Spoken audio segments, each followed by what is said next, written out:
Hey, you are listening to the Grumpy Guy BJJ Podcast. Hey, what's up, guys? Got to take care of a few things before we jump into this week's episode. First, our Ramping Isometrics for BJJ program. It is a 12-week program, all laid out for you. It's going to help you build strength and cardio in the fastest, safest, and most convenient way possible. This is how James and I have been training for the past year, and we love it. So we put this program together so you can just follow along, and we are certain you will see and feel the benefits that we do. It's only $15. Just go to grumpyguybjj.com, click the drop-down menu in the upper right-hand corner, and you'll find it. Next, R3. This is our K2 D3 supplement. It is a combination of those two vitamins, D3 and K2. These are two vitamins that James and I have been taking for a long time that really help us recover from hard training sessions. And for only $15 with free shipping, you get a whole month's supply. I was going to pull up some studies explaining the benefits of D3 and K2, but I'm not going to insult your intelligence and pretend to be a fucking scientist. I take it. It helps me recover. That's it. So for $15, check it out. And last but certainly not least, we have partnered up with Jiu-Jitsu.com. They have a ton of awesome BJJ instructionals, and they have hooked us up with a discount code for our listeners. It's Grumpy10. So what you got to do is you go to Jiu-Jitsu.com, which is DIGITSU.com. Find the instructionals you want, throw them in a shopping cart. In the little discount code box, you type in Grumpy10, which is just GRUMPY and the number 10. 10. That's it. No spaces. Boom. You get 10% off. You're up and running. They got a nice app you can download on your phone. That way you can take your instructionals right to the gym with you, watch the technique, drill it. It's a pretty sweet setup. So once again, DIGITSU.com. Discount code Grumpy10, GRUMPY10. Simple as that. To find all this stuff I just got done talking about, go to our website, grumpyguybjj.com. Click the drop-down menu in the upper right-hand corner. There, you'll subscribe to our newsletter for podcast updates. You'll find links for the Ramping ISOs program, the R3 recovery supplement, and then under the programs and products tab, you'll find a link to Jiu-Jitsu.com. And let's be honest, if you guys can't figure out how to navigate a website by now, there's nothing I can do to help you.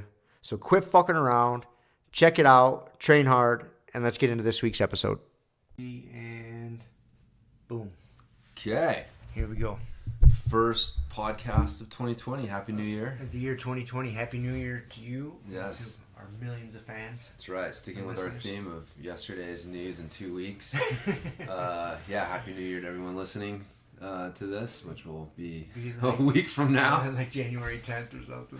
Yeah. So, but anyways, it's, so 2020 is off to a good start. I've done jiu-jitsu every day this year so far. Have you? Yeah. That's pretty awesome. Yeah, and did New Year's Eve jiu-jitsu as well. You can see how long you can keep that trend going? It's not a conscious trend. It's you just should try a happenstance. Just for the hell of it. Yeah, well, Sunday is sounding pretty good. Having some time to not think about a bunch of other stuff. So, yeah, it's been a fucking interesting week with the Joe situation and that whole wild card in my week. Joe, the electrician. Yes. The unruly electrician. Oh my god, dude. It was funny. I was telling Kiele last night, like it sucks because I feel it's like I know what's going on and yet I can't stop it from still affecting me, which is just like, one, just like this unknown factor. And like, again, so obviously everybody listening to this has no clue what the fuck we're talking about, but I walk into our my new gym on Monday. I'd gotten all my stuff together, gotten Z together. We were going to go in. I was going to set him up to play. Then I was going to get some work done, and I go in, and there's dudes there working. I have no clue what's going on, and the power's out. And yeah, it's funny. The guy's like, "Oh yeah, if you plan on doing some work, man, you may want to just go get lunch and come back later." I'm like, okay. So that was whatever. And but then I noticed that somebody had walked across my mats. Had gotten some freaking dirty footprints across my mats. So I had to reiterate to them, like, man, you can't try to not walk on my mats. You have to not walk on my mats. Like, there is no try with this. And so they were kind of cool.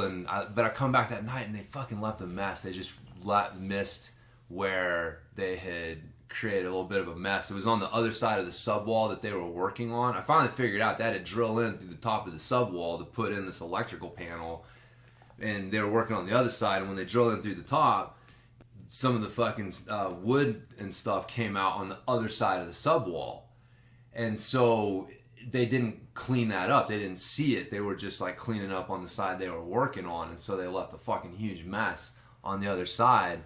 And so I cleaned that up, and I think it's all over. And then I come in Tuesday, and yeah, you were with me. And dude, we walk in, and again, it's like, wait a minute, what is going on here? They got the back door like halfway open, which it's freezing. It's freezing outside. Freezing outside. That door closes and opens. Closes and opens. There's no reason to leave it open. No reason. In the middle of the winter time. None. Yeah. Anyways. Yeah, so I walk in again, and it's like, so like, I'm just like, dude, this is my place of business, you know, this is where I do stuff, this is where I train, and, you know, we were meeting people there to train, and it's like, this unknown factor of like, holy crap, I can walk into this place, and I have no idea what's going on, like, are they going to turn off the power, you know, what is going on here, and yeah, so like I go and check, and those motherfuckers are sitting in their truck eating lunch, right? So not only is the back door kind of open, they're in their truck eating lunch. So they're not even like going in and out. There was no reason to just leave the door partly open at all. And so then I go out, and I was like, you know, trying to figure out what's going on. I go to open the door, and there's a ladder blocking the door, and I can see them. And old Joe's just sitting in the truck like, well, I'm not getting out and moving that ladder. He like rolls his window down a little bit, and he's like, do you need to get out here or something? And I'm just like, dude, what is going on? I'm trying to close the door, and that's when I noticed that they had bent the little bolt. Thing. Yeah, a little deadbolt thing, just a flimsy little thing, but it had been closed. Obviously, they went to close the door, and they bent it, and they didn't fix it. And so then I'm sitting here trying to like straighten it out and fix it, and like Joe's just sitting there watching me in his truck. And I finally get it fixed so I can close it. And yeah, and then he comes marching in the front door like, oh, you locked us out. And I'm just like, wait a minute, dude, time out. Like, you're marching around this place like you own it. Like, what is going on? Like, what are you doing? What's the plan? What's going on? And dude would not. He was just like, he was pissed that he had to explain himself. Yeah, I don't know what it was. It was like he did not want to explain himself. And so anyways, yeah, it ended up sitting there arguing with me for 15 minutes. Even after I'm like, look, man, like, I don't know, like, I'm sorry if I came off wrong, right? Like, I'm irritated. I'm not mad at you. I'm just trying to figure out what's going on here. I've got no clue.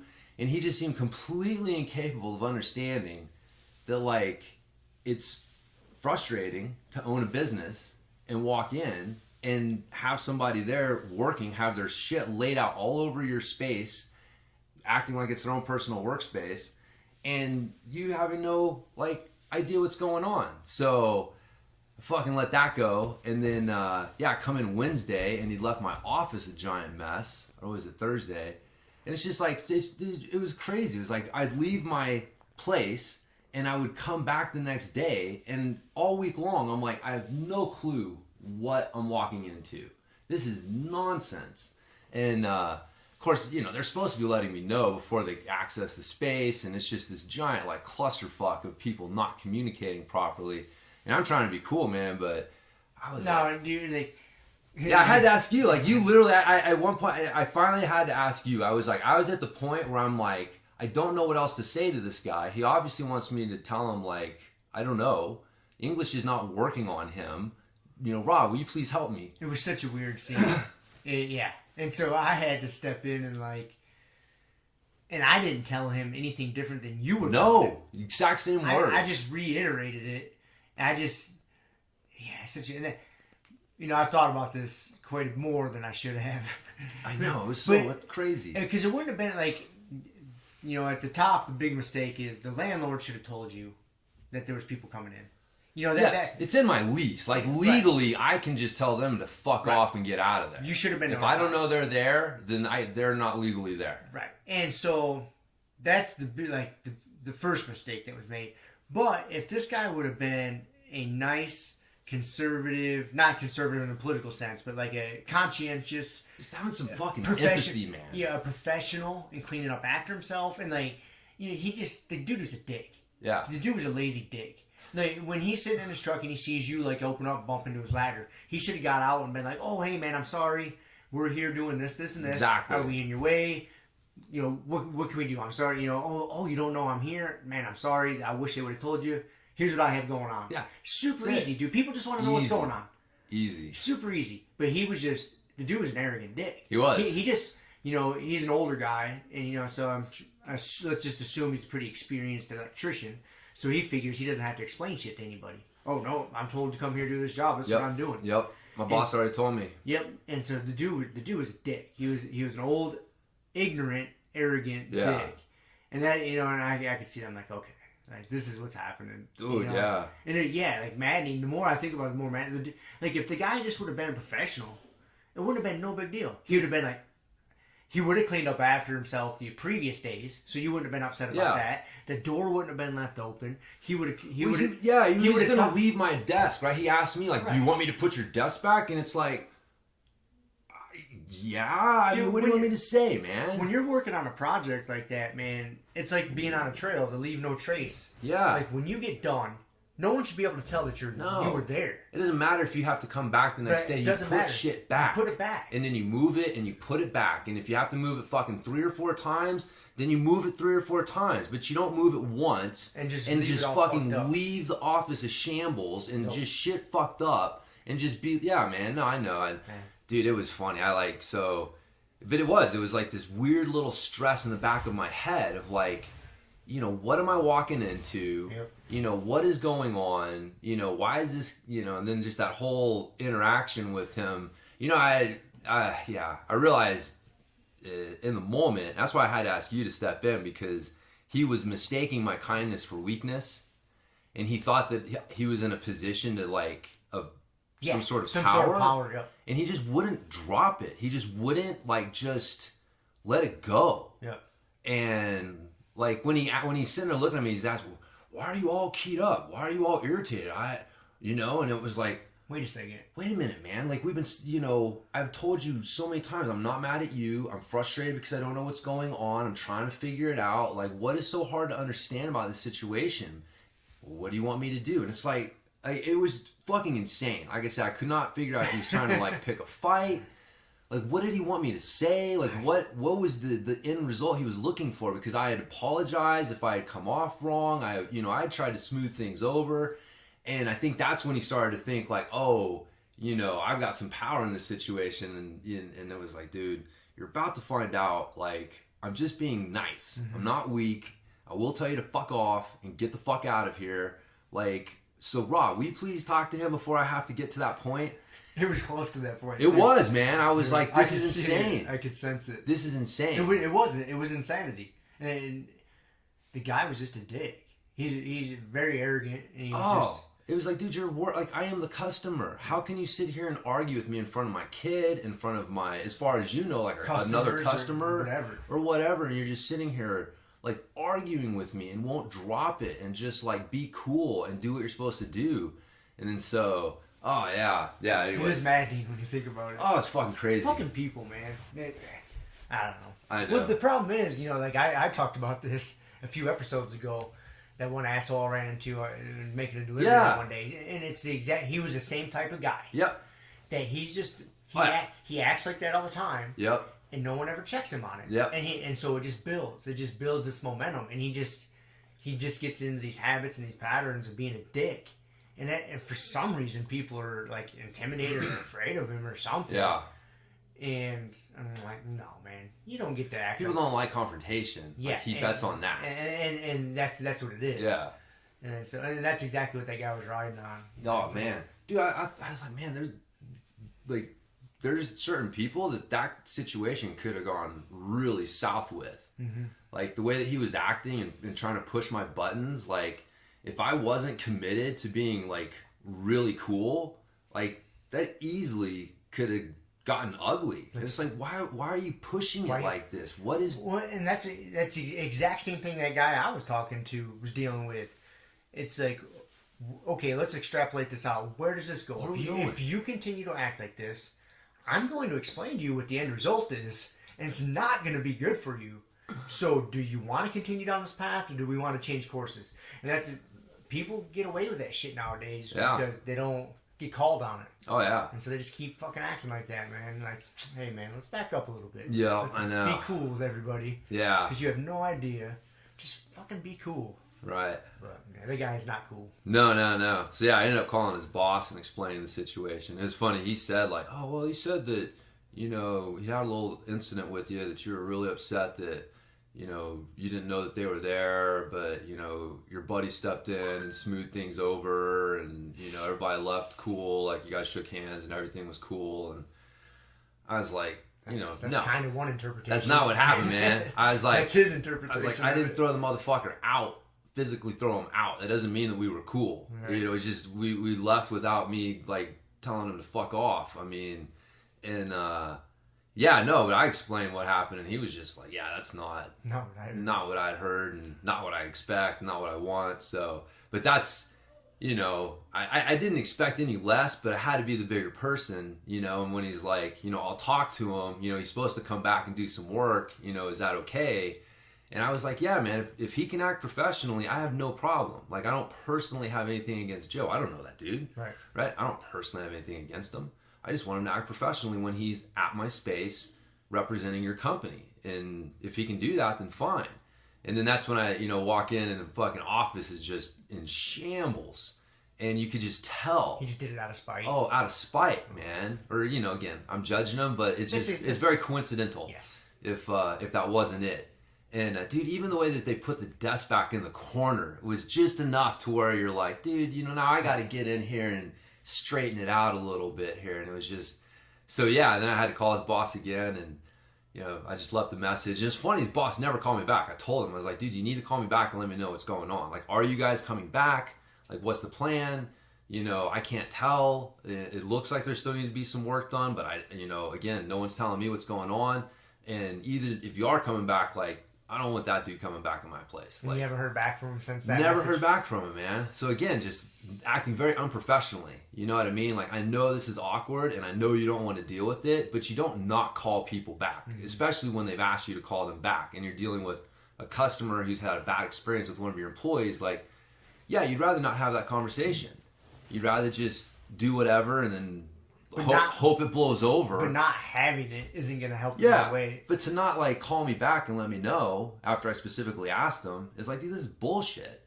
So, I know, man. I'm like, I don't know. It's one of these things where I'm just like, dude, what do I do? Yeah, what do you do? What do I do? Like, do I continue to just, like, deal with this situation, or do I, you know, go to my landlord and say, look, you need to find another electrician. Like, this is bullshit. The way they've handled this, they haven't contacted me. The guy won't return my call. The guy he sends over is totally unprofessional. Like, this is nonsense. Like, I don't have to deal with this. You know what I mean? Like, I don't have to deal with people coming in my space that are going to, like, do shit like that. Like, I'd have to think I have some sort of rights as the legal occupant of that space. So, anyways. It's so frustrating when other people's fuck-ups ends up causing you a major inconvenience, and then it's a problem in your life that you have to sort out that you shouldn't have to sort it out. I know. That's the thing. Like, I know that, and I don't want it to affect me. I don't want to have to deal with it. But it's like you're forced. They forced your hand. You kind of have to. It's like this little annoyance in the back of my head, and it's like, Jesus Christ, man. I hate it. Yeah. It's like, I wake up on New Year's and I'm like, dude, I'm thinking about Joe. Like, this is fucking horseshit. I gotta fucking think about that motherfucker and that whole interaction the day before. And I can't. I don't want to. But it's there. But it's like, dude, I gotta do something. You know, I can't just, like, continue to have that guy come in there and fuck up my space and act like that in front of my customers and my kids and stuff. And so I gotta do something about it. So, and then it's like, oh yeah, did I handle that right? Like, what happened? I mean, personally, I'll bet he fucking probably got fired I doubt it. Think so? I fucking highly doubt it. Yeah, well... It depends on his history. I mean, the guy said he was a new hire from the Front Range. And so, he didn't have a long history with them and, blah, blah, blah. And I'm just like, dude, I can't believe that dude... That was an isolated incident. Like I can't believe he acts like that on a regular basis. Yeah, he's probably used to dealing with like over in like Front Range, the Denver area. Man, they got new construction going on like crazy. So he's probably used to working new construction, working in like office buildings where the space is unoccupied. So he's not used to dealing with and then customers. And then to his defense, so to speak, when they first started working in your space. It wasn't even really your space yet. Do you remember when you went and first showed me the space? No, yeah, I've already figured that. Like, yeah, and there was he was used to that being just an open workspace. An open workspace, so they already had shit laying all over. Yeah, and now that it's a finished operating business, they haven't shifted gears yet. Yeah, but that's what I'm saying. Yeah. Like, if you're gonna interact, if you're gonna have face-to-face interaction with customers, like that's a different type of employee than someone who's just going to be working on who's only going to be dealing with other technicians, other contractor, people who are being contracted to work on the space. You can act like that towards, you shouldn't, but dude, you can't act like that towards a customer. Customers. You can't walk into somebody's house, or I can imagine that dude walking into somebody's house in the Redlands and acting like that. Like, dude, that is not going to go over well at all. So, like, yeah, if you didn't, it's like, man, then you need to know you do not send that motherfucker to anything that has to do with dealing with customer interactions, man. Like, he is a fucking wild card that you do not want talking to customers. And which is great. He may be a great electrician. I'm sure he is. But his customer relation skills suck. And it's an important part of it, man. It is an important part of it. That's how I wonder, I got some of my fellow coworkers that I can only imagine what their interactions with on a regular basis are like with customers. You know what I mean? when you're just dealing with some loading dock guy, it's one thing, but when you're dealing with some other higher end customers or this or that, I can't even imagine how it transpires. Yeah, and there's quite a few of them that get complaints called in on them all the time, and yeah, man, it's. All right. I mean, some people are just dicks, and that's the problem. And then it's easy to just be like, oh, everybody's just a dick, so I'm going to be a dick too. Mm-hmm. But it's like, man, you just, what's funny though, actually that book, Talking with Strangers, I finished reading it and like, I keep juxtaposing like that interaction with that book. And there was just so many things in there, like we're just so much miscommunication and just people trying to, again, like, I felt like I was trying to consciously work the situation a certain way. And again, like, Joe he's falling to all these fallacies, man. Like, he thinks that the way that I'm acting, right, like one of the fallacies or the mistakes you make in dealing with strangers is you think that they're transparent, right? So how they're acting on the outside is a true reflection of what's going on the inside. And, again, just like context, right? Like, man, if me and that dude met outside of that space, like, he doesn't understand that, like, this is my workspace. Like, the context, the reason I'm reacting the way that I'm reacting is because of the context of what's going on. Like, this is my workspace, and I've got people here, and there's, and just a complete inability for him to read the situation, and then he decides that how he interprets it and decides to start acting based on that interpretation was completely off. And it's like, fuck, man, like what do you do? But that was a perfect example. Like, he was misreading that situation completely, picked the wrong way to react to it, and then you have this weird, potentially awkward, super awkward situation that took someone else stepping in that he felt like, oh, okay, I got to read on this guy, and so I'll act differently towards him. Which I don't understand. It's weird. Like, as soon as you stepped up and started talking to him, his whole demeanor changed. It changed. Yep. Why? Because it's so weird. He just decided that I was an asshole and that, you know, he had me in a corner that somehow like I was going to get in trouble if he had to leave. Yep. I couldn't tell. It was his whole demeanor changed when I tried to get him. His answer, he's like, I'm just going to take my tools and leave. And then I was like, dude, wait a minute, man. You're overreacting to this. I just want to know what's going on. Like, he wouldn't tell me. He wouldn't tell me, okay, man, here's what we're doing. Here's how long it's going to take. You know, no, we're not turning off your power. Like, it was like he wouldn't answer even the simplest questions. And then, you know, it finally got him to fucking answer them. And he just would not. And I think that, like I said, like, looking back on him, like, I can't. When I tried to get him, when I was like trying to smooth things over so he wouldn't just take his tools and leave, I think he started thinking like, oh, this guy will get in trouble with his landlord if something happens here. So I can fucking push this situation because he won't tell me to just fuck off and leave because he's going to get in trouble. He needs this work done. He needs this work done, and he's going to get in trouble with the landlord if... Yeah, I mean, I like, that's what it seemed. It was weird. It was like... He went from like, I'm getting the fuck out of here to like, okay. I got some power here. Yeah, I'll sit here and talk to you, but I'm just going to like, keep pushing your buttons and acting like a dick. And yeah, so, God, that was a fucking weird situation. It's so weird. So weird, man. Fucking people, man. People are strange. Yeah. People are strange. Man. I don't know. I mean, I told Kiele too, like I kept seeing like 22, 23-year-old me working at ISSA, the place I got fired from, because again, like I just didn't get that like customer interactions mattered, and you know, being a bit of a smart ass dick to people just doesn't do much for you. It doesn't get you anywhere. Like, yeah, man, like it doesn't matter that I'm helping them, I'm answering their questions, that I'm really smart and really good at what I do. The way that I did it just rubbed a lot of people the wrong way, and I just would not get it, man. Like I had, you know, I had several warnings, you know. My boss is like, man, we got complaints about, you know, blah blah blah, and I just, you know, I honestly didn't, you know what I mean? Like it's not like I really got it, but I just was choosing not to do it. It was like I really didn't get it. I really didn't understand. Like, well, wait a minute, man. I'm trying the best I can. Like, I feel like I'm, you know, doing a really good job at my job, and that's what should matter. And that, you know, people are just being sensitive, you know? Like, I'm not really trying to be a dick. It's just, you know, they're being sensitive about it. Why are they being so fucking sensitive about things?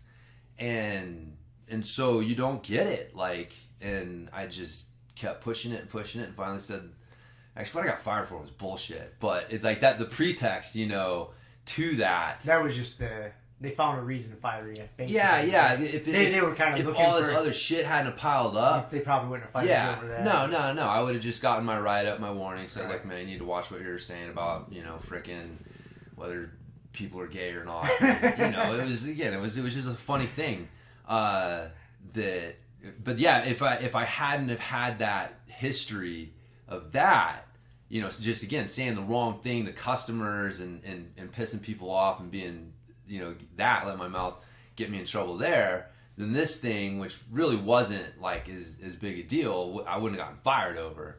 But yeah, I could just see it. I was like, oh my God, man, you know, I can just see myself. Like, you just don't get it, and you think that you have some power in this situation when you don't. Like, the customer has the power, and you're gonna lose this battle, brother. You're going to lose this battle, and I'm lucky that I learned it eventually.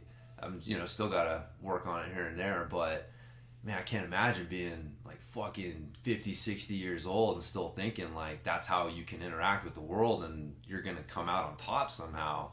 It's like, well, it really goes back to what we talked about in the last episode, you know, about New Year's resolution sucking, and because you should always just be on that path of improving and reassessing. And if you didn't live the lifestyle of always trying to do that, you would still be just an older version of 22-year-old James. Still operating with the same little blinders on. Right. You know, but you've learned and you've grown. And I'm not saying we're perfect by any means. We still got plenty of learning and growing to do. But you can see, you know, when you run into those type of people, like, very rarely, I'm assuming, very rarely do they self-assess. Right. You know, do you think he's sitting down with one of his buddies talking about this conversation? Like, you know, his interaction with you? Trying to think about what he could have done better. Fuck, how could I have handled that better? Yeah. No. That guy's drinking a beer, going, that fucking asshole. That guy was such a dick. That pretentious fucking dick.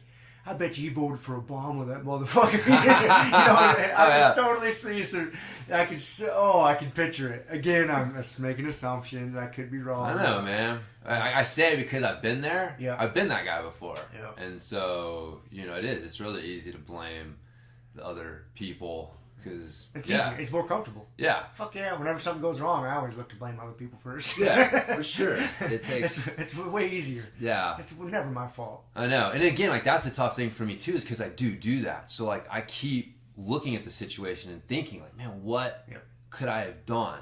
Like, what, you know, and you know, and the thing is like, okay, you know, there's obviously things like maybe I did get mad. I did let my emotions, like, I never yelled at him and I never cussed at him, but especially at the beginning, you could tell you were fired up. I was, you know, you could tell, I was emotional when I, you know, started talking to him, and that definitely tilted things in a direction, and so, you know, I should have done a better job there. That and locking the door. When you shut it and locked it, that was like a sign. Like, if you wouldn't have locked it, if you just would have shut it and they would have been able to come in, I think that would have changed the tone a little bit. And then I didn't do that on purpose. It's just habit. Well, it wasn't even habit. What it was, I was fixing the fucking bolt.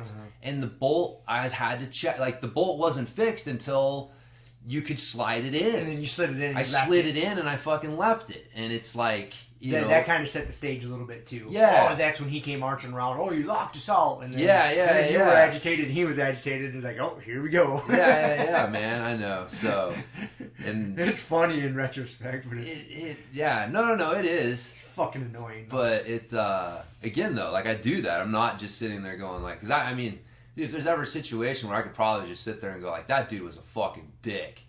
I mean, that was it, you know. And but I can't help but look at it. Okay, what could I have done? What could I have, you know, how could I have handled it better? Oh, I've looked at it because I was the outside guy, and for some reason I was the peacemaker for fucking God knows what reason.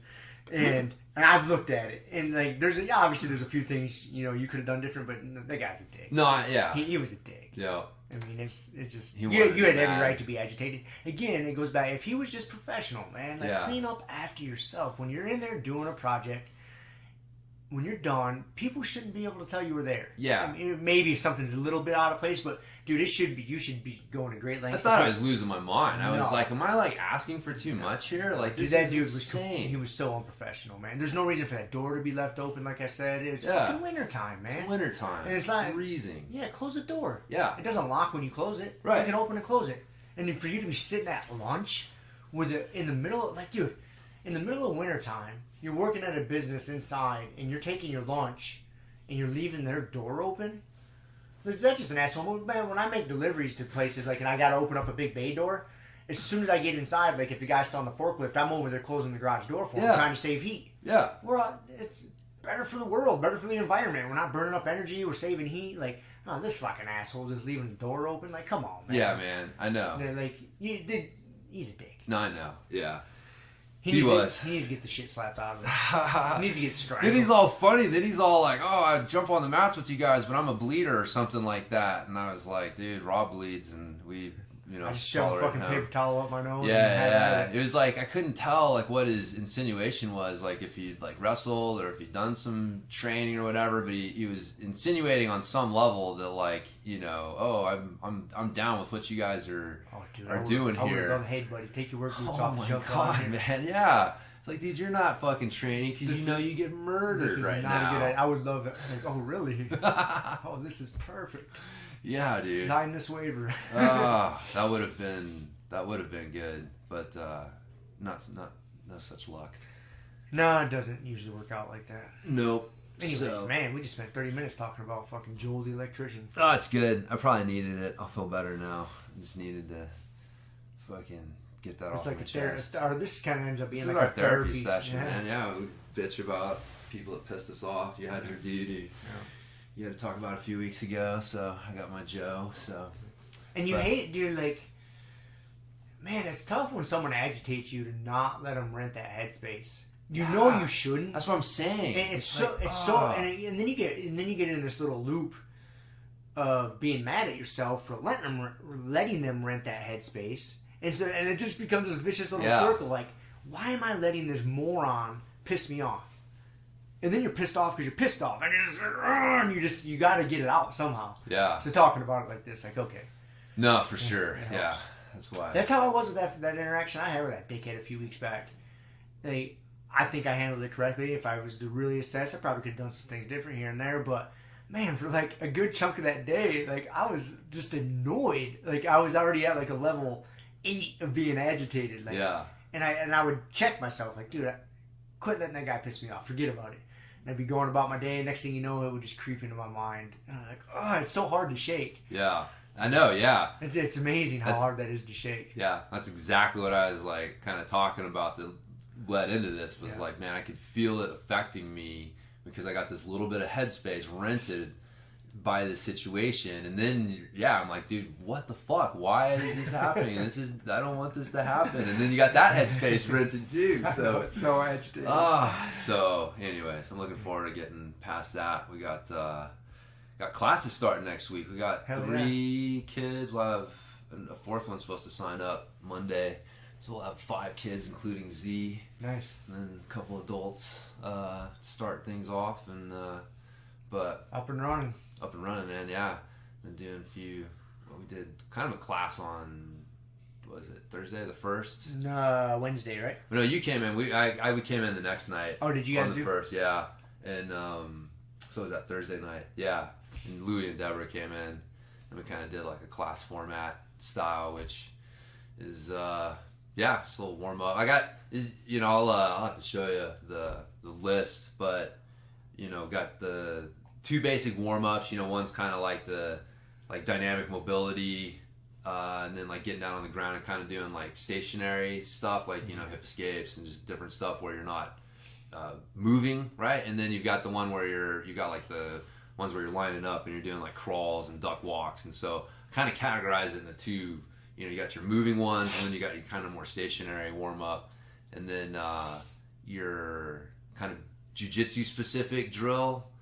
Kind of taking the warm up in a little bit more jiu-jitsu specific direction. So like stepping into the freaking knee slide pass position and out, like the footwork drill or something like that. And then just like stand up, and then a couple techniques, and then some specific sparring, and it's fucking class. I think you should add the reverse shrimp to that warm up. Because you do like a kind of like a power shrimp. Yeah. And then you can do like the regular, an old school style elbow knee. But I think a reverse shrimp would be very beneficial. I'll explain it to you at class today. Don't you kind of do it like so when you're doing because I do the bottom run where you're using the bottom. So isn't like pulling yourself back in like isn't that? Okay, it's part of it. Kind of a reverse shrimp. So yes. Okay. I'll see the specifics, but but basically, it Yeah. is. But I don't think people focus on it at all. Right. I think you do because you're mindful and you're doing it and you're setting yourself up for the next shrimp. Yes. Yeah. I don't think that's the norm. I think people do the shrimp and then they just kind of flop to the next one. They do the shrimp, they flop roll to the over. Yeah. Yep. So if you're mindful, you pull yourself into that reverse shrimp and actually make that a move. Like pull yourself down the mat. Yep. Yeah, it is kind of built in, but anyways, I think it's beneficial. No, man, I'm open. Because I use it. I was using it when Kevin was whooping my ass yesterday to try to get out of fucking side control on Neon Belly. It's like, reverse shrimp, fucking turtle. Yeah. I'm open to suggestions. So we'll. It's a basic class format. The kids are the ones I'm most nervous about. Adults are easy. Yeah, and kids are too. Like it's more like I was saying. Like I like working with kids, and what's weird. Like, I think that it surprises people when they, like, find out, but, like, I really like working with kids, and I really connect with kids in an interesting way. Because, like, I'm just a big kid, really. Like, I am. Like, I still look at myself like I'm not 44 years old. Like, my mind is still, like, I'm a 20-year-old, kid. I'm just still, having fun. And so, like, when I interact with kids, like, I kind of interact with them on their level.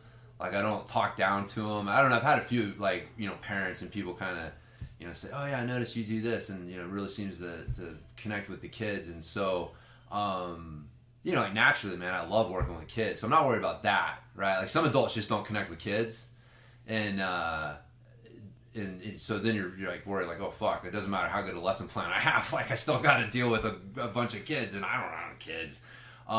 So it's not that, it's more like I was saying, like I want them to get something from it, like I got to get, they're good, yeah, they're getting some good lessons and good jiu-jitsu, and so I almost feel more pressure with them than I do the adults for some reason.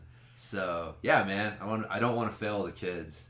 Like the adults, they'll fucking figure it out for themselves. But the kids, man, like it's such an important time, and it's such you can really help shape. They're so moldable at that age. Yeah, man. Impressions and you create the right environment for them, and it can have such a huge impact on them, not only now but for such a long time. And we've talked about how martial arts impacted us as kids, and so yeah, it's anyways. Man, now that you say that, it brings something to mind. So I was listening to Jocko. Oh man, on not his podcast. I forget. I think it may have been on like a Tim Ferriss, like Ask Me Anything. It was one of those episodes to where Tim wasn't even on the episode. Yeah. He just collected a bunch of questions, gave them to Jocko, said, "Hey, record this, and I'm gonna post it." Mm-hmm. And somebody had asked about their 5-year-old had just started doing jiu-jitsu, and he was only like a month in or something, and the kid wasn't very aggressive. So he asked Jocko that question, like, "Hey, how do I make him more aggressive?" Or what? And Jocko's like, "Hey, man, your kid's 5. Yeah. Like, don't try to make him more aggressive. Be thankful that he's not in there bullying kids, and just make it enjoyable for him." Yeah. Make it, because, and then Jocko even admitted his mistake, because he's got a few kids. He's got, like two or three daughters and then a son.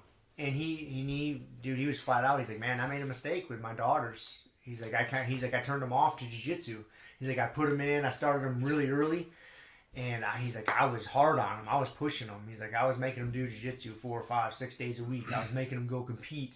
And when I would take them to these competitions, I would sign them up for age brackets 3 or 4 ages above them. And kids that are 20, 30 pounds heavier than them. And they're getting their asses whooped. And he's like, the meathead me, is like, yeah, I'm building their character. He's like, but guess what? He's like, they're teenagers now and they dislike doing jiu-jitsu. He's like, that's on me. He's like, it's my fault. He's like, I pushed him too hard. He's like, I thought I was doing him good because I could see the end result, the end game, and building character and that resilience. He's like, that's not always what kids need. Yeah. He's like, you got to read the kid. He's like, just make it enjoyable, make it a lifelong learning thing. He's totally. Like, and so he talked about that for us. Good. And yeah. That's exactly what you're saying. Like, yeah. No, that's exactly it, man. I'm glad you said that, because that actually, like the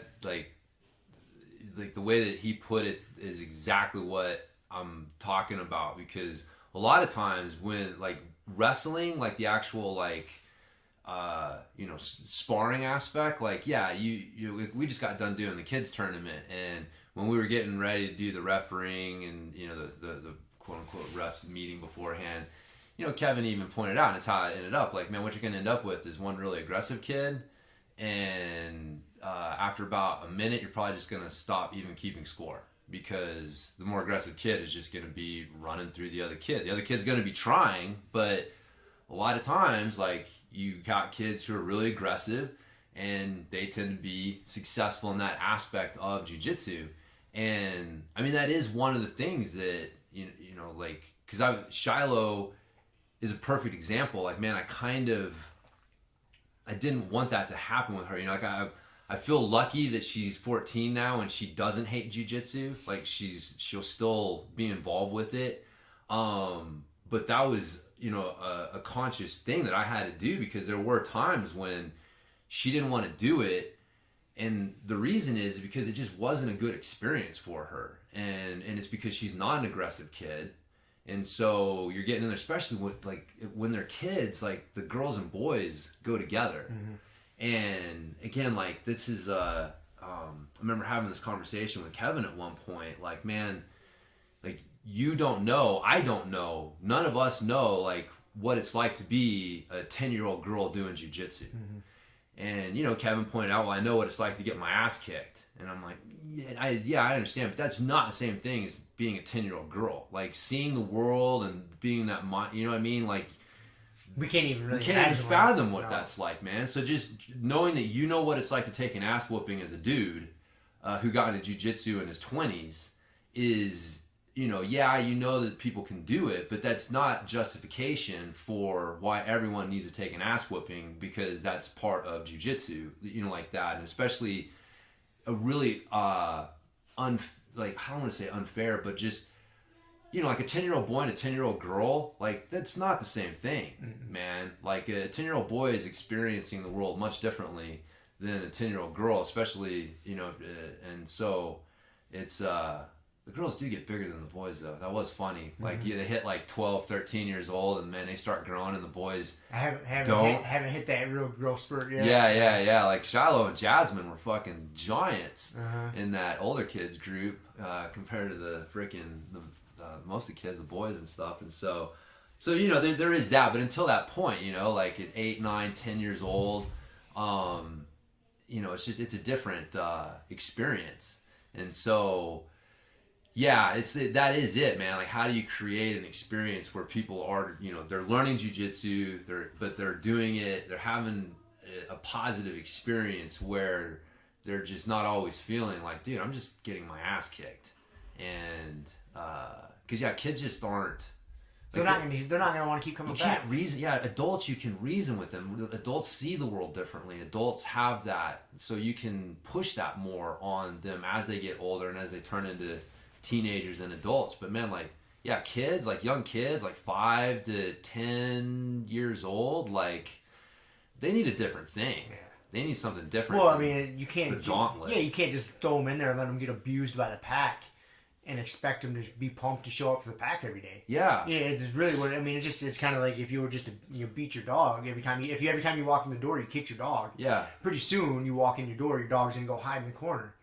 It's really the same mindset. Yeah. You every day. We're going to class. It's 5:30, and that kid just gets throttled every day at 5:30. Especially if they don't feel like they're figuring out how to stop getting throttled. Right. They're gonna be like, fuck, man, this sucks. Yeah, if there's not some, that's where, again, we're like having a good curriculum and that kind of thing comes in, because if you feel like you're getting better and you're getting some answers and like, I'm getting my ass kicked, but I'm getting my ass kicked just a little bit less. Yeah.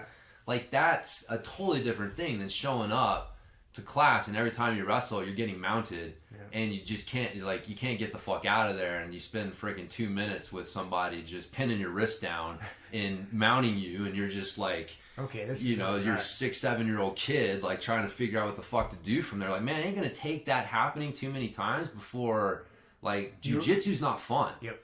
And man, I'm sorry, like, yes, should kids, should you be taught, like, that's the thing you always struggle with, and it's like, you should be able to blah, blah, blah, but you know what? That's not reality. So, there's optimal and then there's reality, but you got to optimize reality, and ignoring reality because, like, what you think should be happening is different. It's fucking, yeah. So, but anyways, that's exactly it, man. That's exactly what I'm looking for. I want to create a good environment for kids where, they're getting a good experience along the way and feeling like they're improving. And so, that's good. Yeah.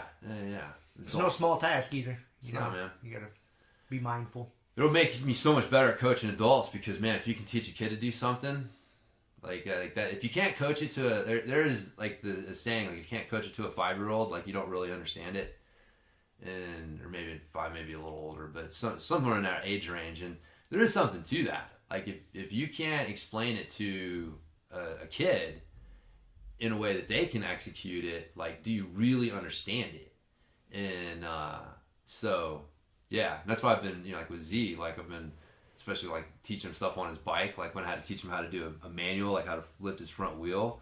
I'm like, all right, man, I got to teach a 6-year-old how to do this. Like I can't rely on a bunch of words and a bunch of steps and all these things you can fall back on with adults.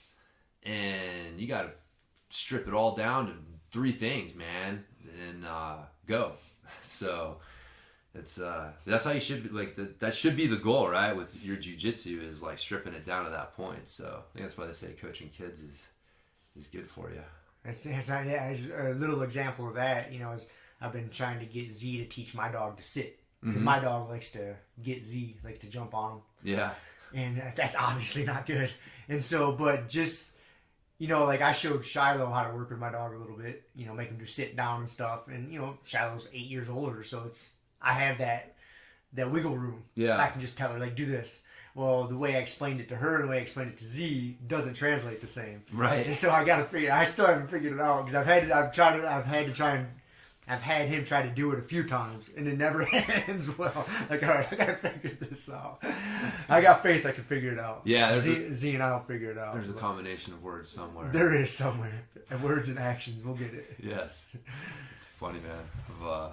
Usually I say that in frustration when I'm trying to get him, you'll tell him, like, not to do something, and then 5 minutes later, he's doing something that's like a variation of that. Okay, stop doing that. And then there's a variation of that, and it's like, dude, stop doing that. And then I'm like, I don't know what combination of words I have to use to get you to understand the big picture of what I'm trying to tell you here, man. Like, I'm trying, but you're killing me right now. But oh, that's right, I came up with a term for him the other day. He's a boundary knot. A boundary knot? Yes. It's like, an astronaut explores space. Okay. And a psychonaut. So kind of like a boundary knot. Like right. N-A-U-T. Yes. I was thinking knot, like K-N-O-T. No. Or then I was thinking N-O-T. No. Boundary knot. Like yes, he's an explorer of boundaries. That's good. Without boundary knots like Z, we would not know where the edges are, That's man. Hilarious. So, anyways, man. that's my positive spin on when he's just testing the boundaries just constantly. He gets in these moods sometimes, and it's like, dude, how do we turn the switch off? It's like you have this radar right now that is tuned to what is the exact wrong thing to do. It's not overtly wrong, but on some level, I know I shouldn't be doing this, but nobody specifically told me not to do it before. So we're gonna do it. It's like, how do you know? It's like, all of a sudden you got a half dozen of these fucking things lined up in a row that you're doing. And it's like, how do you know? What is going on? It's like you got this radar turned on. You're just like ping, ping, ping, ping, ping, ping, ping. Just like, stop. So that's hilarious. Oh yeah, man. It gets interesting sometimes. So that's when we bundle up and go for a walk. Just bundle up, man. It's cold. Yeah. Speaking of that, it is Colorado winter. It is. But I took your advice, man, and I invested in some quality cold weather gear. It makes it all the difference in the world, It makes man. a big difference. It does. Yeah. It's not makes it tolerable. Yeah. Yeah. You're not miserable. Yep. No. So I appreciate that. It's cost me a little bit of money. Good winter gear is not cheap. It's not, but it's an investment. Yeah, it'll last a long time. Yeah. So it's that's how I look at it. So yeah, I'm gonna get a lot of use out of it. So I'm up to 3 smart wool shirts now. Dude, when it comes to base layers, hands down, like I've had a lot of different kinds. Like smart wool are fucking amazing. Yeah, it's almost like we're doing a commercial for them. Unfortunately, we're not sponsored by them. That'd be dope if we were. It would be dope, man. It would be dope. I'm guessing we don't have quite the listenership for them to be enticed to sponsor with us. Their business model seems to be working quite well. Yeah. Without Grumpy Guy advertisement. But, yeah, dude. Their gear's good. Yep. No, I like it. And, so, yeah, slowly adding to that collection. And then got my Long John smart wool underpants. I didn't get the smart wool ones. I just got the regular, like, merino wool, the REI ones. But still, the merino wool is good. Yeah. Good material. Yeah, It keeps you warm, and then if you sweat in it, it doesn't hold that moisture. You still stay warm. Yep. Yeah. It's pretty nice. It's pretty amazing what they can do with fabrics. It's crazy, yeah. And then that jacket that I got, that Arctic's jacket, like, I did not believe that it would be that warm. It is so light. I'm just like, you're used to these big bulky coats, and then you get this thing, and you're like, man, this thing is like a fucking, like a heavy duty windbreaker. Yeah. You know what I mean? It's what it feels like. And so you're like, there's no way this thing's gonna stand up. And but yeah, it keeps you it's warm. impressive, man, what they can do with materials these days, for sure.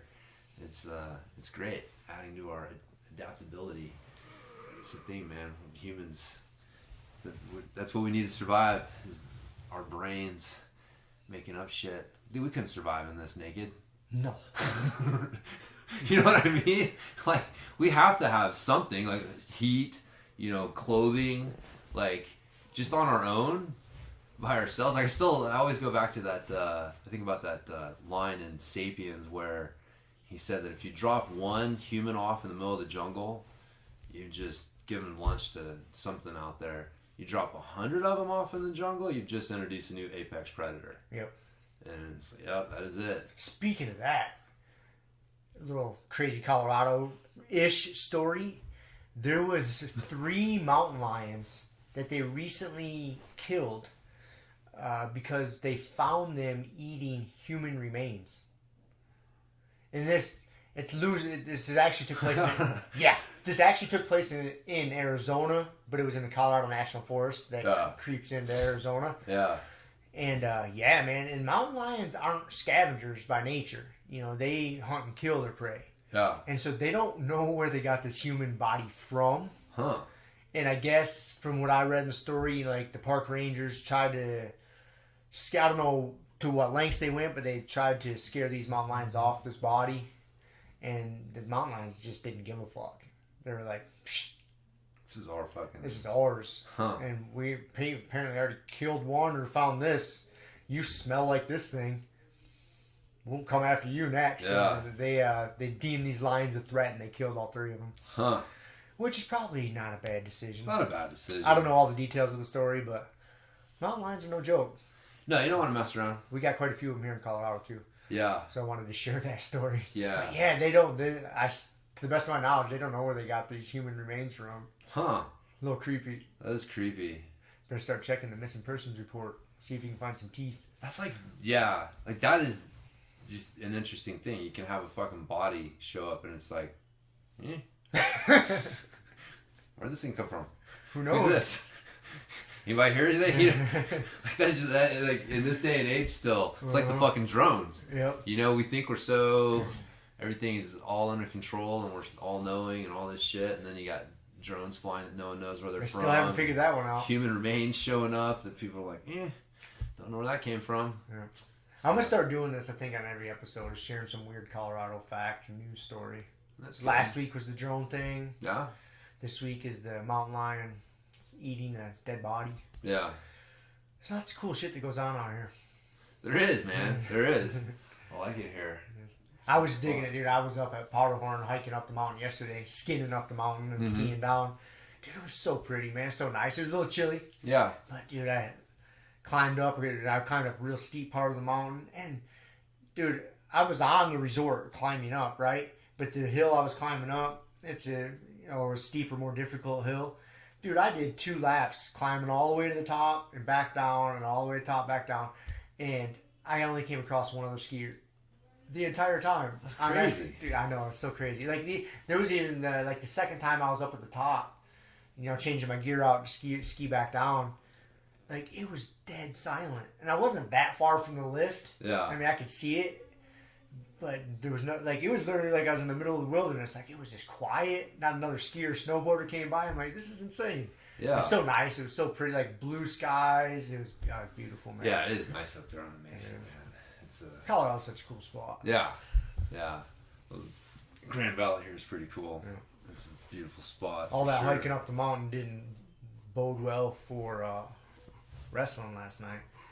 No. But, yeah, and your 11% recovery should bode well for today. Wrestling today. I'll suck it up. I'll be alright. Fuck yeah, dude. Hell yeah. So, actually I had something. So there's a bunch of people starting jiu-jitsu this month. Probably New Year's resolutions and stuff. And so, some advice from white belts is always good. Just material. Good topic. And I'd actually put something together. We're an hour in. We should probably get to some sort of structured topic, huh? Nah, that wasn't exactly it. But put this together. Tips for a clean and productive training environment. Oh, look at that. So I thought I'd read it out and get your thoughts on it. See if you had any other advice. But because I think one of the toughest things about doing jiu-jitsu, there's definitely, like any other thing, there's there's a culture, and there's things that you do, like, you don't wear shoes on the mat and you don't have bare feet off the mat. Like, that's just part of jiu-jitsu culture that when people come in, you don't necessarily know. And a lot of times we take it for granted.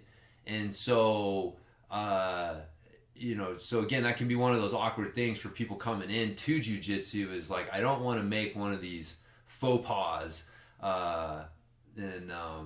So having something to fall back on. Again, there's a lot of like good resources out there, but I just put something together for the people coming to train at Fruited BJJ.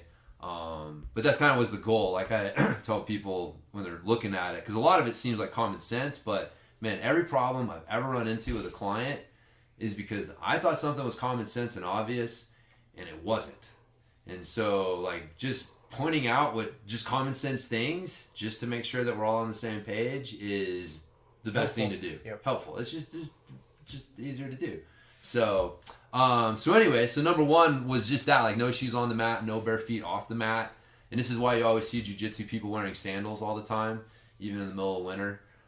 It's just, you just get used to wearing sandals because that's the easy transition gear. And slip them off and you're on the mat. Yep, and then put them on. Back on. Yeah, especially in the bathroom. Like, do not go into the bathroom with bare feet. Like, Ever.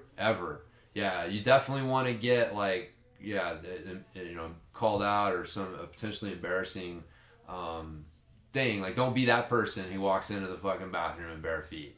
So that would be number one, I think, for advice for new white belts to avoid an embarrassing situation. Number two, trim your fingernails and toenails so that you do not accidentally cut your training partners. It's another one we've talked about before. Just, it's amazing. You see people come in, and even after they've been training for a few weeks, or months even, and you catch them with, like, dude, you got fucking talons on them toes, on your toes or whatever. Like, you've got to keep those things trimmed.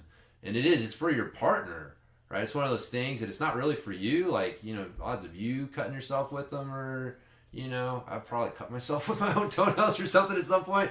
But that's not it. It's and a lot of jiu-jitsu is learning to take care of your training partners. Like, that's one of the great things about jiu-jitsu, is it teaches you to think beyond just yourself. You have to think about other people, because without training partners, there's no jiu-jitsu.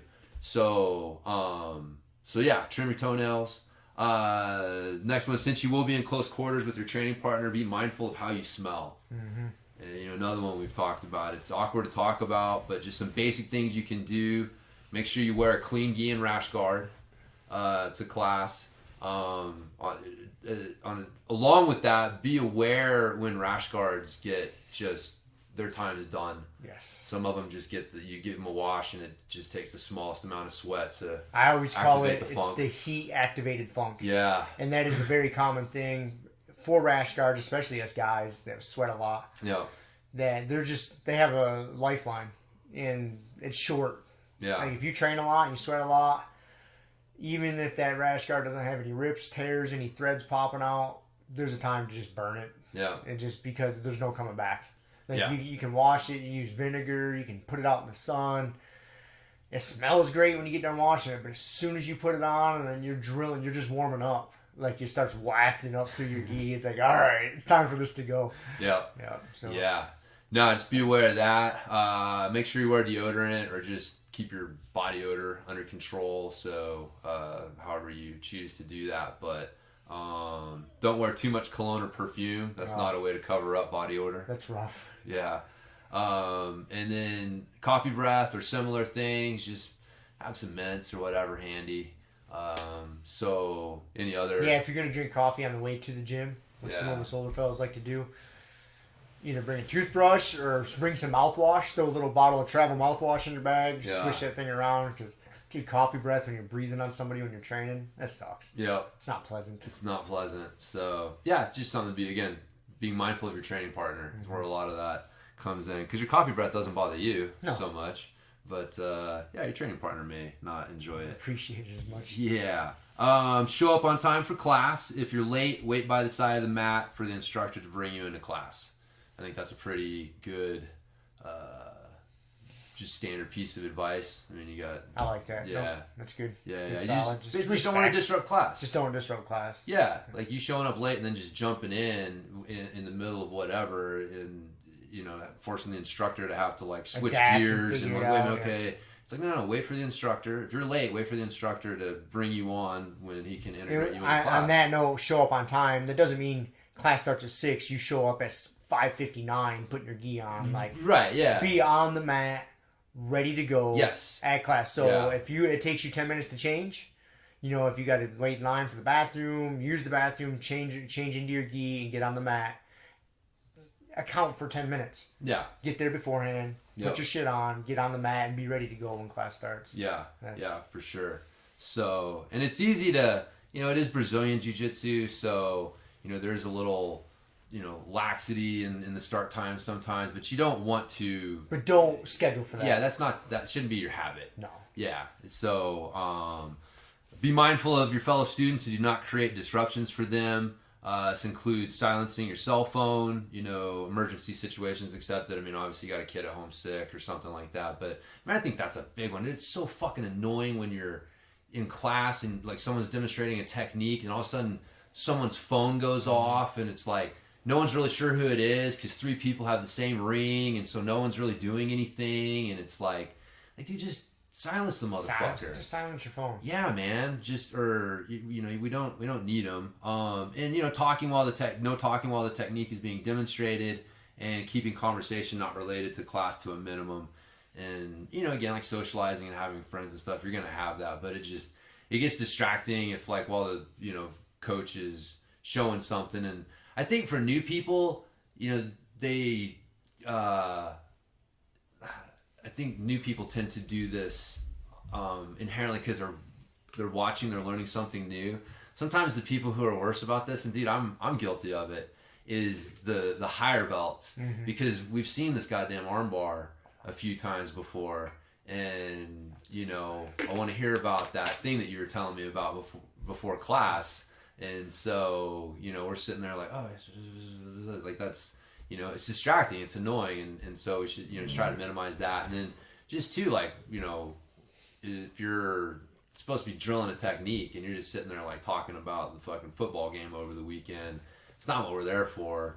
It's just not a good productive training environment. So, yeah, no, I don't know. No, that, and I mean I think that applies more to, it applies to everybody, but once you've been there for a while and you're starting to become a more advanced student, like that just sets the tone and the culture for the class. Yeah. Because you get somebody brand new coming in, and they see somebody that's been there a year or two, and you're over there kind of being a dick.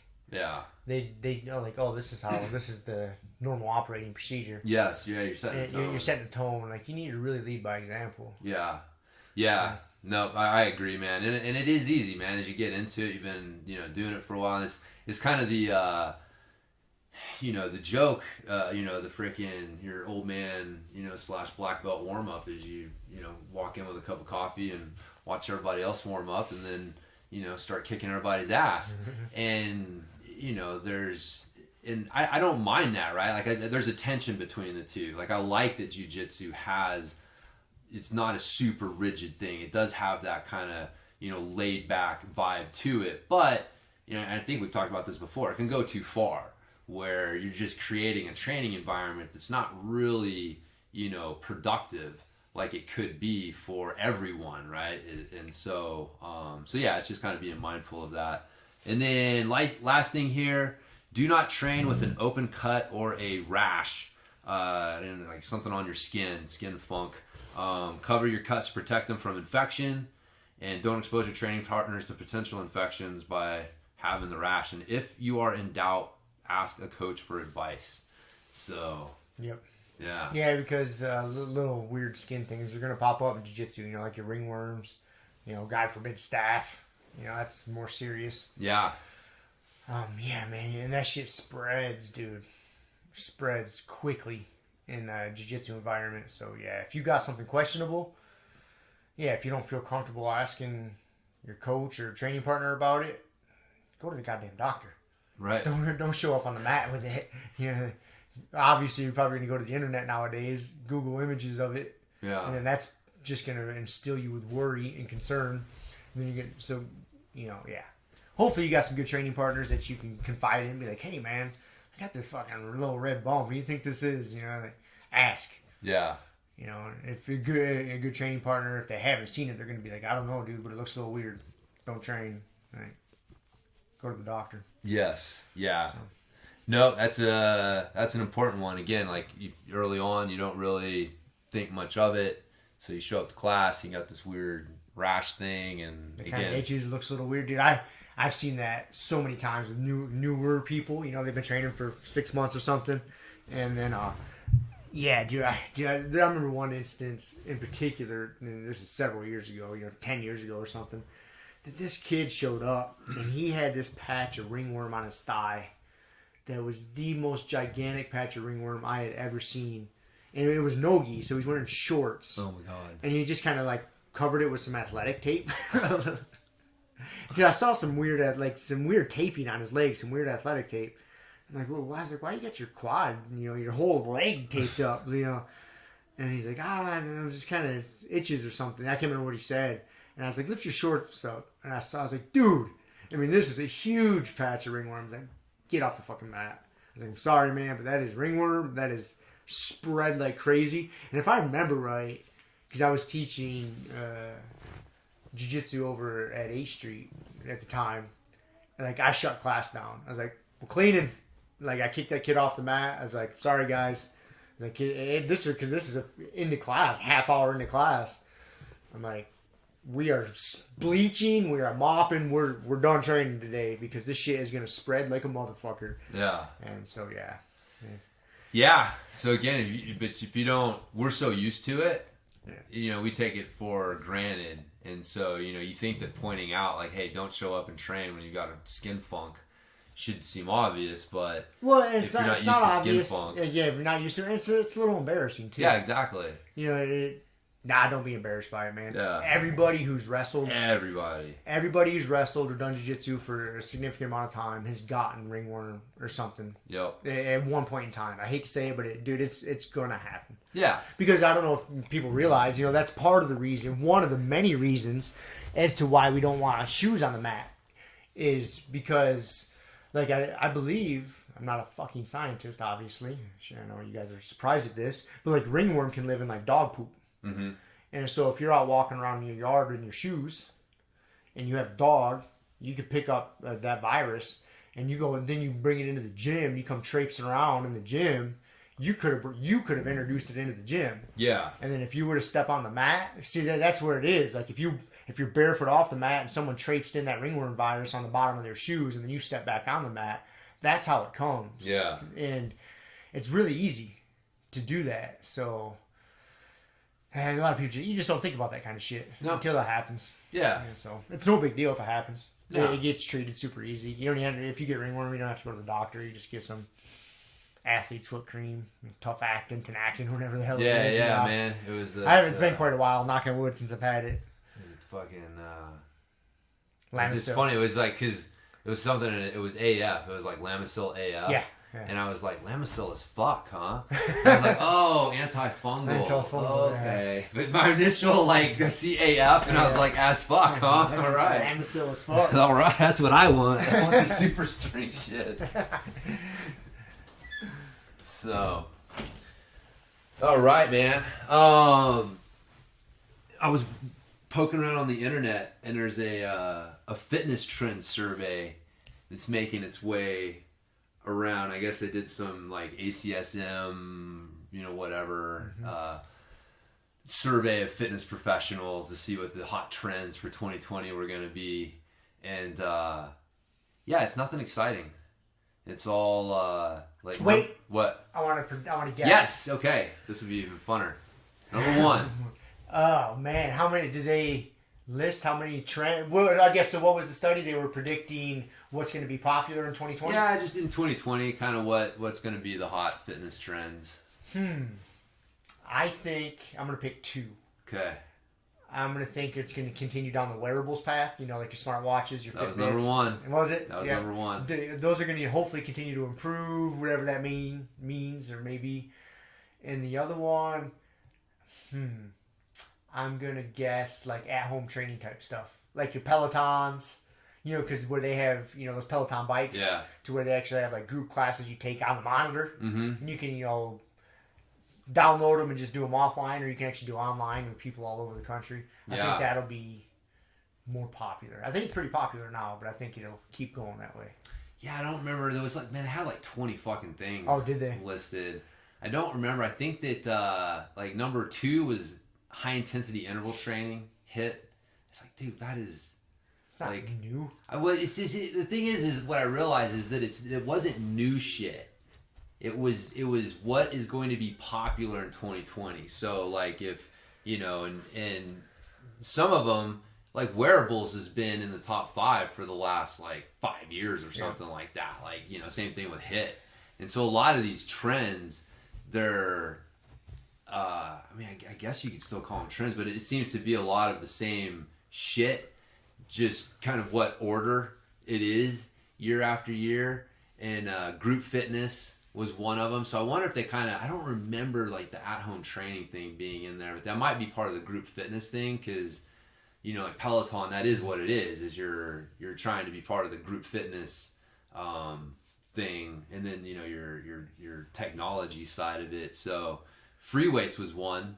Free weights would be a trend in 2020.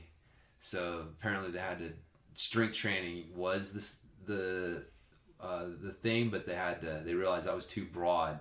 So they had to parse it out into specific types. So good old free weights. It was funny, man. I was like, this is, there's nothing here. This is boring as fuck.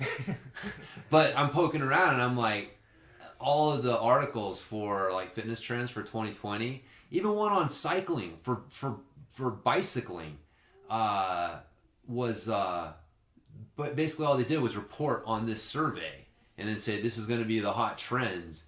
And then they just kind of juxtaposed them against their everything industry. Just went back to the same survey. Yeah, I was like, this is ridiculous, man. But yeah, it was funny. It was when I realized that it is just a bunch of the same shit every year, and it's just kind of rearranging it, and then you just realize man, there's just not a lot of imagination among your average personal trainer, and they're not necessarily supposed to be imaginative. You don't want your average trainer out there doing their own thing, inventing their own thing, man. There's things that work. Yes, stick with them. Stick with those things. So free weights, the HIIT stuff does work. The interval training, but can be a little overdone at times. Speaking of that, man, climbing up the mountain yesterday, I had my Morpheus heart rate monitor. I only got my heart rate up to 202 yesterday. I wanted to get it up higher. But, I wasn't really pushing super hard, but there's definitely sections of it that are challenging. I thought for sure it would have been higher, but 202 is... it's funny, the skiing, so the hand weights, when we were kids, man, we were younger. They used to be way more popular. You see people walking around with the jogging weights. Yeah. They kind of the padded dumbbell things. They had a little grip around, and they had the weights, right? You still see people do it, but at one point, it was pretty popular. It was a new trend. It was a new thing. People were walking around carrying these, heavy hands, or I think is what it was called. But it's interesting when you look into it. What it's based on was a guy who realized that the highest heart rates were being observed in Nordic skiers, and that you didn't see it in cycling and running. And he had the insight that it's because you're using all 4 limbs when you're skiing. And so the whole idea behind the heavy hands thing was to use them, and it was it wasn't just walking with them. He had a whole series of patterns and movements and things that you would do, but it would increase your heart rate. So you would go, you'd be using all 4 limbs, and so you would be getting a bigger cardio workout than you do just walking or running or whatever. So they were made to actually kind of simulate some of the cardio benefits that you get from the skiing, because that is kind of when you're skinning up, it's kind of like Nordic skiing. It is cross-country skiing. Cross-country skiing. I'm just doing it up the mountain. Yep. Yeah. So but those, that produces some of the highest heart rates, or like the highest heart rates in athletes.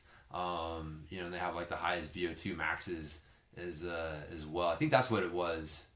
It wasn't the heart rates. It was who had the highest VO2 maxes. That's what he was looking at, and he was surprised to see that it was the Nordic skiers and not the cyclists and the runners like you'd probably assume. And that's where I was like, well, why the fuck is this? And that's where that came from. But apparently, man, it was a legitimate system. Like, it did produce good results, but like so many other things, it just got bastardized. People were like, oh, I just carry the weights and walk with it. And then we see fat ladies walking carrying 1 pound hand weights doing nothing, and then we dismiss the whole thing as like a bullshit fitness trend. But like wait a second, it actually was legit, man. Like, his concept and his idea was legit, and it just got bastardized somewhere along the way. It just got bastardized along the way. Yeah, what was his name? Lenny something, man. There's a whole one of my books, The Purposeful Primitive, has a story about it. It's written by Marty Gallagher. He's a old school powerlifter, but he was like a coach for the U.S. powerlifting team when like a lot of like Ed Cohn and Kirk. What the fuck is his name? They called him Captain Kirk because his last name was so fucking interesting. I know who you're talking about. I can picture his Paddle name. actually talked about him on that podcast. I can picture his name. I'm losing it. Kirk Kowalski or something like that. Yeah. But yeah, man, dude, that dude. Have you seen I'm sure you've seen pictures of that dude. That dude was a fucking beast, dude. His legs, like, he looked. It's crazy. It's hard to describe. Cartoonish. Yes, hard to describe how he looked, and he looked that way because of powerlifting. Like, he wasn't training as a bodybuilder, and he was going out and just crushing, like, you know, powerlifting meets. But he looked like a goddamn Greek god just come to life and like coming down. And it was, you know, yeah. But anyway, so he was coached the team when guys like that were on it, and so anyways, just super smart guy, lots of insights into shit. But he wrote a bunch of articles and stuff over the years, and so that book, Purposeful Primitive, is his collection of books, or a collection of stories and stuff. It's really good. It's a super good book if people haven't checked it out. But anyways, that's what I read about old boy in the heavy hands trend. So I would have never guessed it. I can see it. It's one of those things. You say it like, oh yeah, it's pretty obvious. But if I was just to see some old lady cruising down the street with those things, I never would have connected that to Nordic skiing. Yeah, that was their original thought. But yeah, it's just, I mean, it makes sense too. It's just tension, right? Like, you have to create more upper body tension when you're skiing than you do when you're running or walking. Right. And so that extra tension is what's creating the extra training effect, the extra cardio effect. Because again, it's not movement, it's tension. And so it's like, yeah, you know, skiing looks like, you know, running, but the tension demands are totally different, and it's a much higher tension sport. And then you're doing it for a long period. It's not just, it's kind of like jiu-jitsu where it's like, dude, it's super high tension for like 5 minutes, quite a while. Yeah, 5+ minutes. And you know, you're maintaining good tension levels for a long time when you're doing that skiing. So yeah, it'd be interesting to see how that impacts your like your cardio score, like your HRV. I know I've been over the long term. I have to look at my Fitbit because I wear my Fitbit to bed to track my sleep, and then then I check my recovery in the morning with the Morpheus. I think my Fitbit tells me my sleeping heart rate. I'd have to look. But I've been better about being still when I do my recovery with the Morpheus. Oh, right on. Me sitting still isn't great. Like, it's not one of my strong suits. So just sitting. I know it's only for a couple minutes, but I struggle, man. Struggle. So I've been better. Because it really got brought to light when, I think it was last week or something, you and I were looking at my Morpheus. And you're like, you asked me, like, what's your resting heart rate? I'm like, I don't know. Let's look at it. And there was days to, like, my resting heart rate was like 90. Yeah. I'm like, okay, I think I might have been moving. And so I've been conscious of just, like, laying down. Like, not even sitting. Like, I'll lay down. And then I'll do it. And when I do that and I'm good about it, it's low 50s, high 40s. It'll be, like, I'll see 40 at the lowest side. It'll be, like, 47.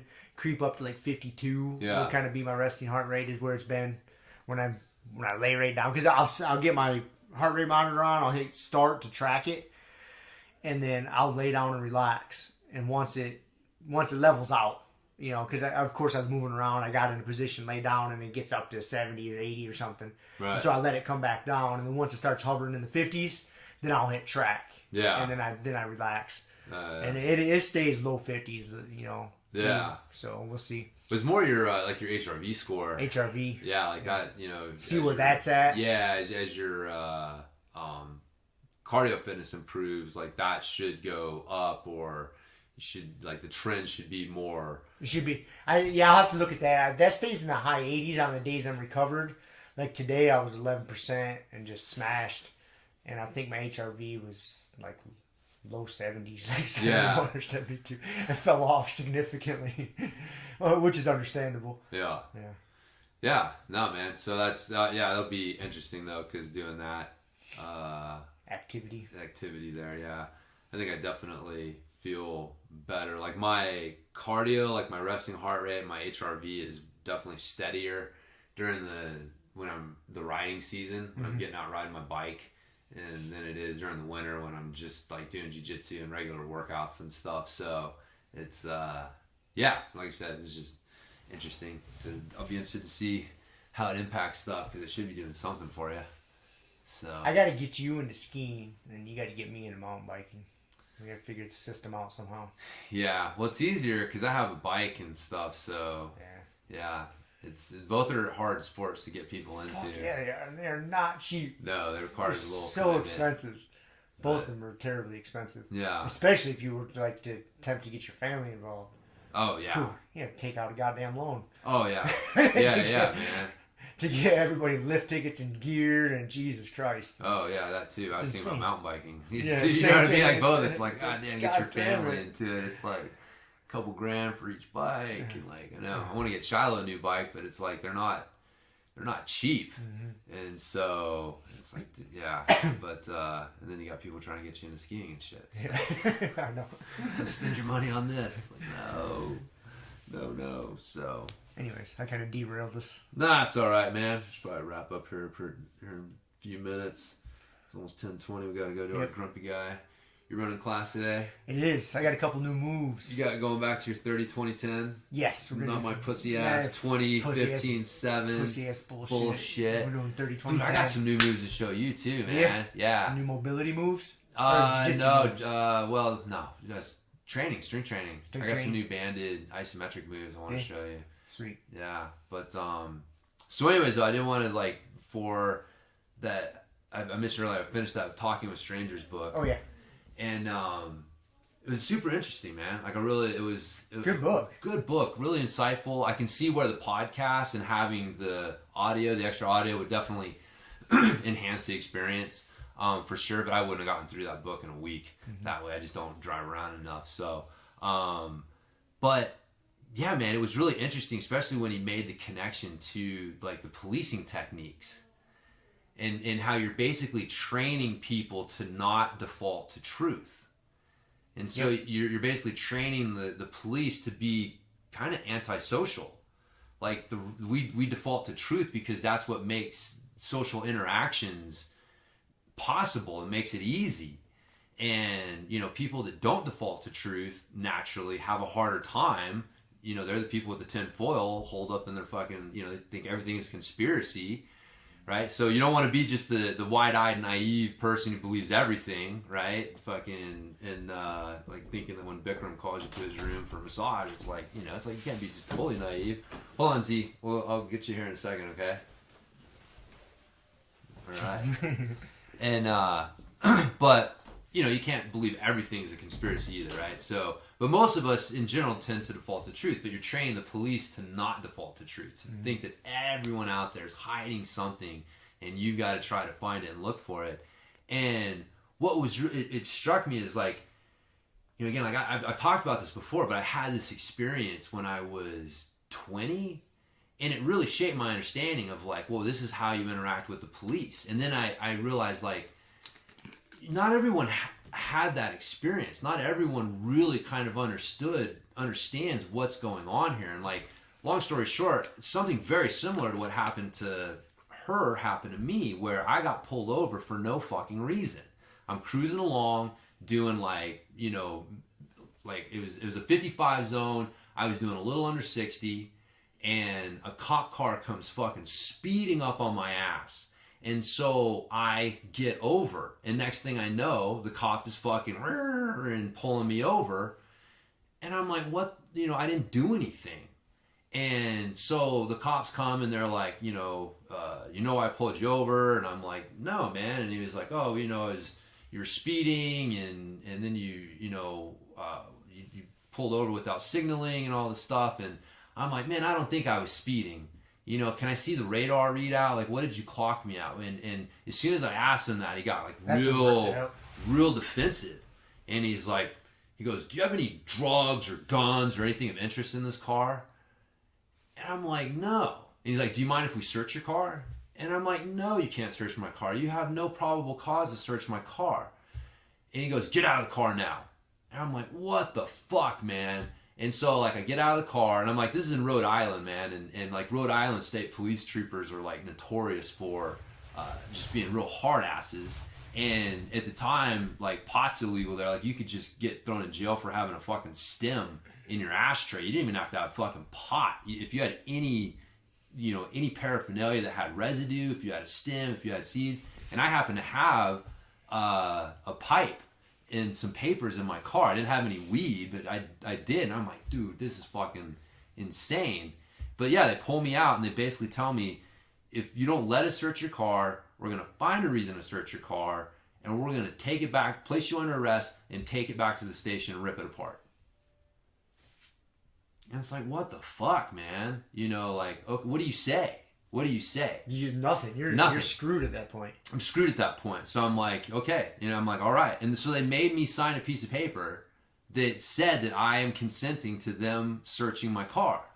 And they searched my car, and I got lucky because, you know, they were looking for fucking pounds of weed or whatever. Like, one of the guys said, like, oh, you know, your car kind of matched the description of, you know, whatever. It's like, it's a fucking red neon, bro. You know how many fucking red neons are on the road? Get the fuck out of here, man. And, but yeah, they found my paraphernalia, and, you know, luckily they just, like, threw it off the side of the road, and then they wrote me a fucking speeding ticket and sent me on my way. And I was just like, dude, that was insane. But, like, I realized at that point, the cops, you know, I don't mean to say it be, the cops aren't on your side.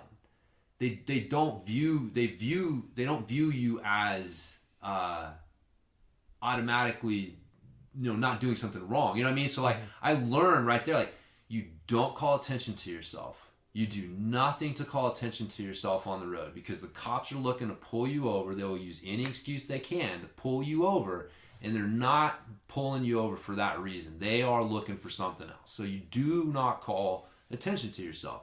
And if you interact with a cop, you are very cool, acquiesce. You give them no reason to get upset and start getting all, you know, power, like challenging their authority.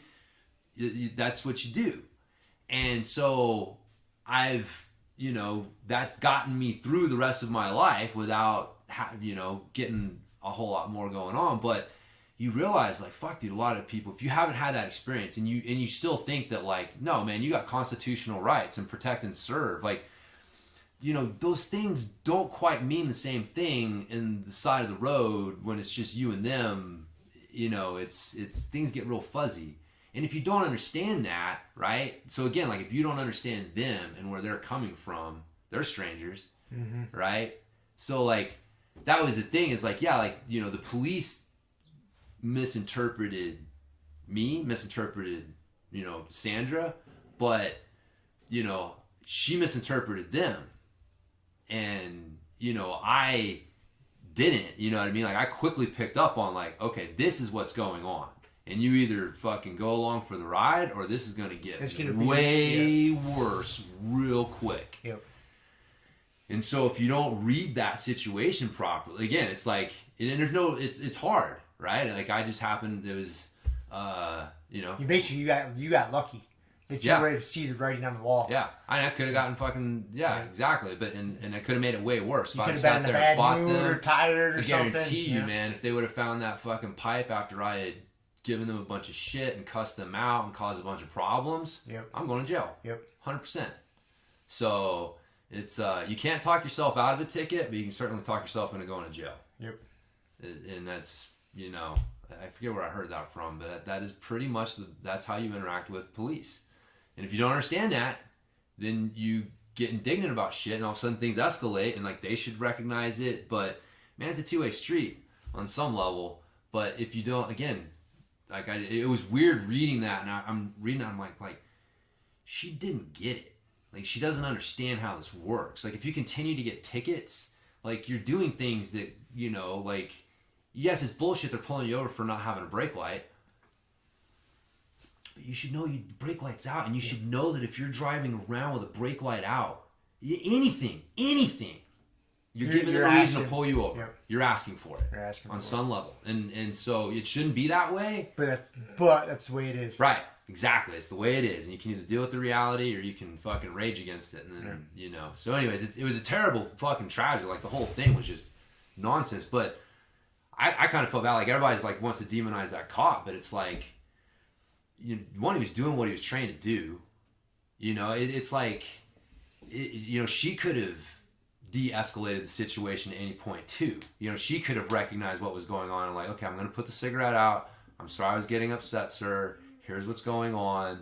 I apologize. What can I do to make this go smoother? You know what I mean? Like, she could have done that too, but, you know, neither one of them chose to. Neither one of them wanted to budge. Neither wanted to budge. And unfortunately, because he was the authority figure, you know, the consequences were so much greater for her, right? Because she's the one who ends up in jail, and she's the one who ends up eventually killing herself because of all, you know, the stuff. But, you know, but then the repercussions, you know, like, this guy's demonized. You know, he's viewed in this, you know, super negative way, and it's like, dude, again, what was the story of the book? And I kind of like that, man. Like, Malcolm at the end, he did kind of bring it to that. Like, man, let's not, you know, that officer was obviously an asshole, but, you know, we're judging him based on the same mistakes that he made that led to the situation. So, like, we need to be careful of that. Like, the real thing here is, let's stop teaching our fucking police like that to be antisocial. That's the real lesson there. So, all right, we got a Pokemon update, and then we got to get rocking. All right, buddy. I was waiting. Sorry, man. I was right in the middle of the story. I heard the whole thing. Did you? Yeah. Okay. All right, what you got, buddy? So I got a Mewtwo and Mew GX tag team.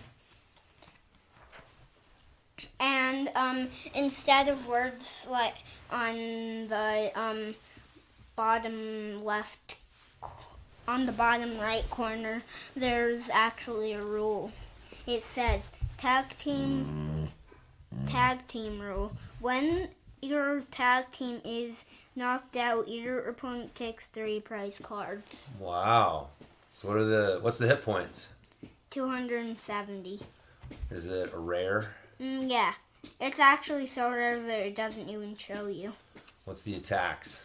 It does perfection, and it doesn't do any damage. On the bottom of it says, this Pokemon can use the attacks of any Pokemon GX or Pokemon EX on your bench or in your discard pile. You still need the energy to use each attack. Nice. That sounds pretty handy. And any other attacks? And then there's one called Miraculous Duo GX. It does 200 damage. Ooh. And Perfection is just an agility. And agilities don't do any damage. Well, that sounds like a good... I wish I had that power. And Miraculous Duo GX does... On the bottom of it, it says, this Pokemon has if this Pokemon has at least one extra energy attached to it, in addition to this attack's cost, heal all damage from all of your Pokemon. Also, this says, you can't use more than one GX attack in a game. And it's also a basic. All right, man. Well, we gotta get going to class. You got your second class with your new gray and white belt. Yep. Heck yeah. All right, man. Well, thanks for the Pokemon update. You're welcome. And that's the end of the episode right there. That's it right there. Mm-hmm. You finished up today's episode. Also, guess what? What? The Mewtwo actually looks really annoyed by the Mew. He's sitting on a rock, leaning on his hand, and his other hand is on his leg. Cool. And he's like mad dogging the Mew. All right, we're gonna leave it on that That's a one. good place to end right there. All right, tell everybody bye. Bye. Bye. See ya. Thank you for listening to the Grumpy Guy BJJ Podcast. Thank you all for listening. You can find us on Podbean, Apple Podcasts, Spotify, and wherever else you listen to podcasts. Please make sure to subscribe and leave us a review. It really does help and will allow us to keep putting out episodes. If you have any questions, comments, or ideas, hit us up at grumpyguybjj@gmail.com. Also, go to our website, grumpyguybjj.com, and get signed up for podcast updates and get our free BJJ Improvement Starter Kit. That's it for now, so get on the mat, train hard, and talk to you all next week. With a permanent rep, a hermit now, boom. Doggy school, foggy, cool, got a froggy outside Molly dude. Melvin, Colin, Daisy Duke, hanging by the lace of their shoes. No trace of the tools, shaped in your face, fuck the rules. Snooze, you lose. One eye always open, in times two, no clue. But soon a brief monsoon might give you a view to choose. Stay tuned, include, won't conclude.